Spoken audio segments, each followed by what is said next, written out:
Hello welcome my YouTube channel फिल्मी फंटूस में आप लोग का स्वागत है। तो आज हम बात करेंगे जो बिल पास हुआ है यूजीसी, इसको लेके जो हमारे देश में चल रहा है। चलिए, कुछ देखने से पहले मेरे चैनल को सब्सक्राइब करना ना भूलना, बेल आइकन को दबाना ना भूलना। भाई बहुत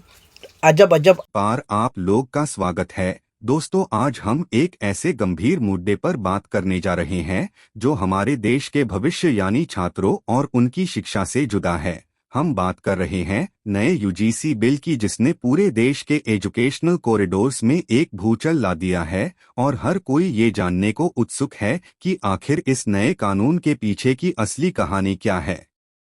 देखिए, जब हम शिक्षा की बात करते हैं तो हम आज़ादी की बात करते हैं, लेकिन इस नए बिल के आने के बाद सबसे बड़ा सवाल यही उठ रहा है कि क्या हमारी बड़ी बड़ी यूनिवर्सिटीज अब आज़ाद रह पाएंगी या फिर उन पर सरकारी लगाम और भी सख्त होने वाली है। सरकार का टार्क है कि वो इसके जरिए सिस्टम को स्ट्रीमलाइन कर रहे हैं और पुराने कानून को हटाकर एक नया और मॉडर्न ढांचा तैयार कर रहे हैं, लेकिन ग्राउंड रियलिटी पर नजर डाले तो प्रोफेसर्स और स्टूडेंट्स की चिंता जायज लगती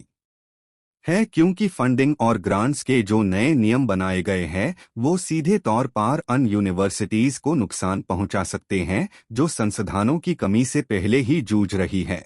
से में हमें ये समझना होगा कि जब यूजीसी जैसे संस्थानों की ताकत बढ़ती है या उनका स्वरूप बदलता है तो उसका असर सिर्फ बिल्डिंग पार नहीं बल्कि क्लास में बैठे उस आखिरी बेंच के स्टूडेंट पार भी पड़ता है जो मुश्किल से फीस भरता है। अगर प्राइवेट इन्वेस्टमेंट को बढ़वा डीन के नाम पर सरकारी मदद कम की गई तो एजुकेशन इतनी महंगी हो जाएगी कि एक गरीब परिवार का सपना सिर्फ सपना ही रह जाएगा। और यही वो जगह है जहां हमें बोलना पड़ेगा कि क्या हम वाकई प्रोग्रेस कर रहे हैं या फिर हम शिक्षा का व्यापरीकरण कर रहे हैं।